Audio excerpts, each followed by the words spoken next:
day,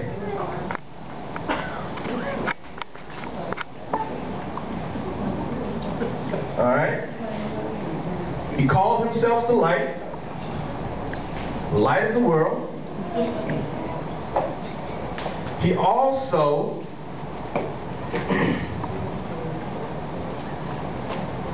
we also have the element of the giving of Torah on Mount Sinai during this time, on this day. And we said that root word is aura, which is light.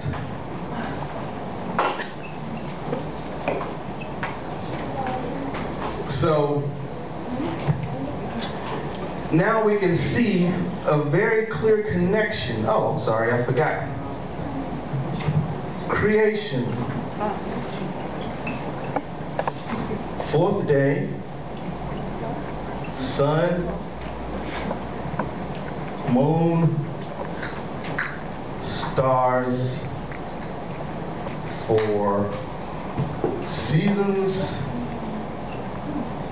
and times.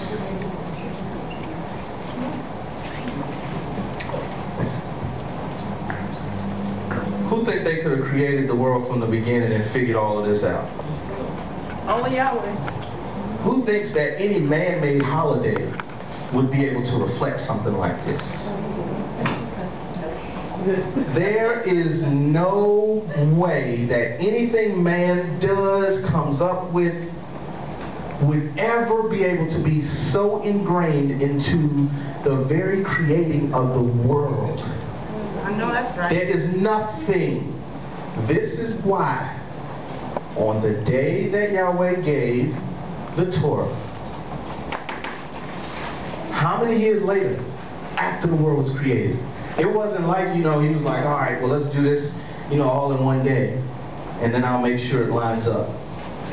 Yahweh allowed them to do what they're going to do, for history to go on, and because he is sovereign, he is the Ancient of Days, he is the Aleph and the Tav, the first and the last, which means he knows everything in between. That's right. He so purposefully aligned everything. That's right. From the beginning. Times and seasons. So now we go back to the witnesses and let the truth be established upon 2 or 3 witnesses. That's right. Now we go back to the witnesses. Creation, 4th day, light, Yahshuah, the light, the giving of the Torah, the light. All about the light. Beautiful. What does the light do? What does light do? Huh? Overshadow darkness.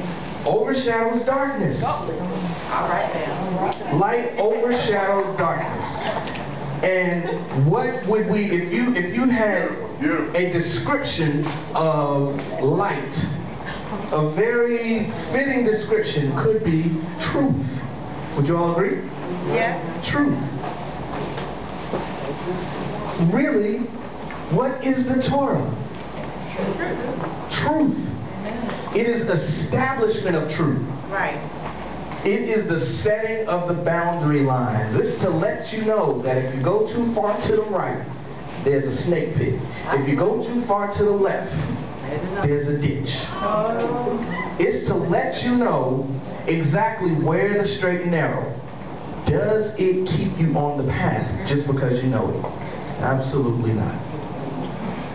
That is the difference, because when in darkness, if we closed our eyes, every person in here, if we closed our eyes, stood up, and just simply began to walk, who think they wouldn't bump into anything?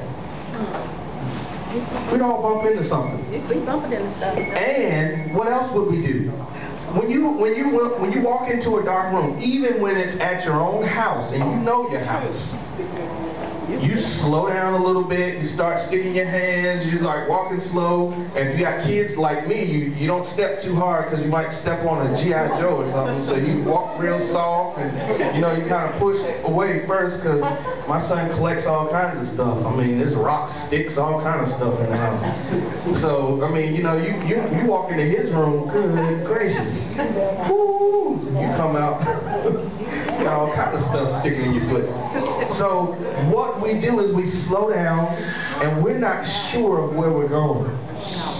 The reason we're not sure of where we're going because what's missing? Light. So now we can't determine. So, when Adam and Eve ate of the apple, fruit, when they partook of the fruit, there's something that took place.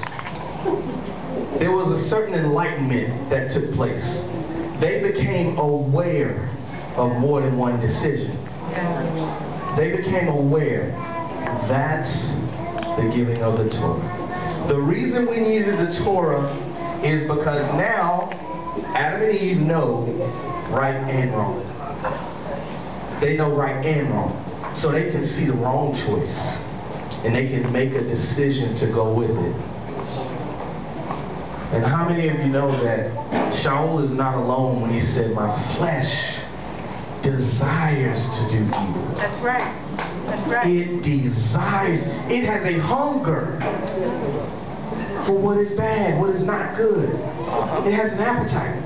So with now the knowledge of, I can do the wrong thing and it feels good. Or I can do the right thing and it's boring. Without the Torah, without the light, without the giving of what we call to be the commandments, there is no way that we would be able to recognize the penalties of the wrong things and the blessings of the right things.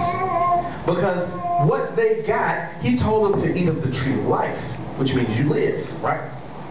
But what they got was simply knowledge. Knowledge is dangerous. Sure is. Knowledge can be dangerous. Right. When it's not in its proper holster, knowledge can be dangerous. So now what they had was a knowledge of good and evil. But what they didn't have was, why would I do good? Why would I not do evil? That's what the Torah does for us. That's what it does. So can the Torah possibly, in that case, be done away with? It's impossible. If the Torah is done away with, that means all wrong is done away with, because we don't need the light. That means everything's fine. That means there's no G.I. Joes on the floor. But we all know that it still exists, right? I'm going to bring in another aspect. We'll bring in one other aspect. And that is one that looks at another aspect of what takes place. We know that Shavuot is the 7 times 7 plus the 1 gets us to the 50th day. Yahweh again works in these cycles. He repeats things. And a part of the reason that he repeats things is, again, his word says that 2 or 3 is the witness that establishes truth. You can't have truth with one witness. It's not truth. So he himself abides by his own law, even though we don't. He abides by his own law. So he always puts replicas, as it is in heaven, on earth as it is in heaven. He always puts duplicates. So we see that taking place also. He does it on a grander scale. He says do this from year to year, but then he says every 7 times 7 years there's something that takes place. So you have 7 times 7 years, and on that 50th year it's a jubilee. Those are called the jubilee years. Now, in making that commandment, Yahweh put a special extra little boost on there. And what he said was, in that 50th year, there's something that takes place, and it has kind of 2 sides to it. And it's release and or redemption. Release and or redemption. Okay? Let's think about it from one side. Release. If you are indebted to a master and you owe, and you have now worked for the 7 times 7 years. You have land that you sold. You have children. You have a spouse, whatever it might be. Everything now that master has to release completely, right? Mm-hmm. Now let's go to the redemption side. You sold some land because you needed to send your kid to college, whatever it be. You didn't have the money saved up, and now you got to figure out, how do I get my kid through college? So I got a second mortgage, put it on the house. And now really the bank owns the land, or Mr. Smith owns the bank, owns the land, right? 50th year, there is a redemption that you have the right to go back and redeem what was yours. Your debts are paid. Right? There's something that's taking place in that. Because that is still a reflection of the same time that the Torah was given, and that the light was given, and that Yahshuah came. Something else that Yahshuah was referred to: kinsman redeemer.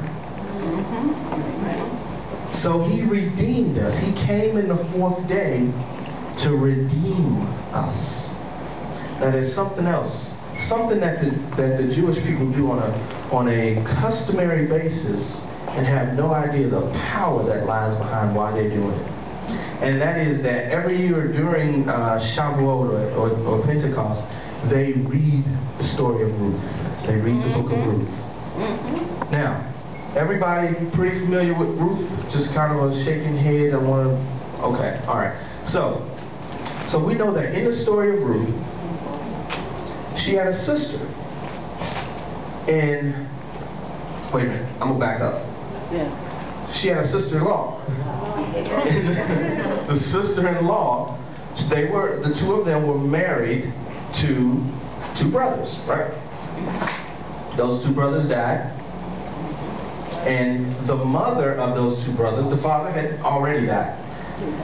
The mother of those 2 brothers was Naomi. And during this time, and the reason we know that is because it describes it, I think at the end of chapter 1, it says that it was during the end of the spring gathering. So that would be during this time. You would plant during this time, and you would harvest here. Because by this time, what you planted has come up. Right. For some reason, we just always thinking about harvesting stuff.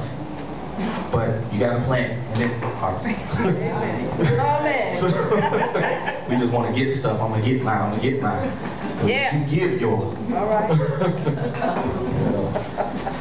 Seed begets seed. So anyway, you have that time. So we know that time frame. During that time frame, Ruth did just that. She said to her 2 daughter-in-laws, "You are free to go." They were Moabite women. And because they were married to her husband, they were basically her responsibility or her property. Right? Since her husband is deceased, since her 2 sons, who were their husbands, are deceased, she is releasing them, and she's telling them at this time that you can go back. You can go back to be with your Moabite families. One of them kissed her and went back about her way. The other, Ruth, embraced her. And there's something that Ruth declared. Ruth declared that your God will be my God. Your people will be my people. Beautiful. She shed her former self and took on this new self, right? Hallelujah. Now, something that she did in there, remember I said release, redemption, they're not the same. They can be in some instances, but they're not the same. In this case, they're totally different. Her sister-in-law was released. Right. She accepted her release. Right. And she left. She, however, was redeemed. Hallelujah. Hallelujah. Because Yahweh never set this world up to be flooded with people that he didn't call his own.